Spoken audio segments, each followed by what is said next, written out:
Any overdose since your last visit? Paul Bennett has always been a firm believer. Have you had to use any Narcan on anyone recently? Every soul is worth saving, though not in the way you'd expect. God bless you. Be safe. From an Episcopal priest. People can come and get medication to cure hepatitis C.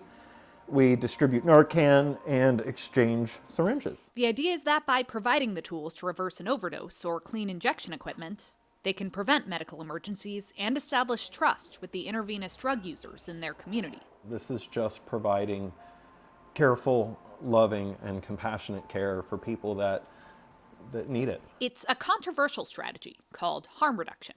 Some say it enables drug users by giving them the tools to continue using. But Reverend Bennett argues it saves lives. That's really at the core of why I work here. Bennett started looking for solutions to the nation's overdose crisis while he was in seminary school. One Sunday, we had a gentleman that appeared to be having a drug overdose during the service, and we realized we didn't have any Narcan on hand. Bennett had to get certified, along with other clergy, to get it in the church.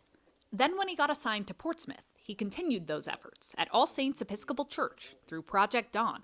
A Project Dawn site is a site that is committed to helping expand Narcan distribution at a ground level. The National Institute of Health provides the medication, and Bennett keeps it in the office, free for anyone who asks, so they can intervene in an overdose without having to call 911.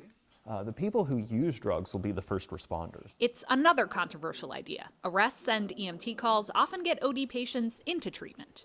But Bennett says that can be a deterrent for callers, and if the patient goes into recovery unwillingly, treatment isn't likely to succeed. And then you have forced people into a system that aren't interested in recovery. And in the end, more names just keep appearing on the wall. Real lives that are mothers and fathers that don't see their kids anymore, and that's the data point.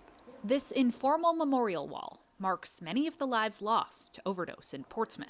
It's why we do this work. Unfortunately, names keep being added, and they don't need to be. Because no matter who comes through the door, we're supposed to look out for the poor, the suffering, the imprisoned, and the marginalized. Bennett says they deserve to see another day, regardless of what it takes to get there. Folks can be treated with dignity and love.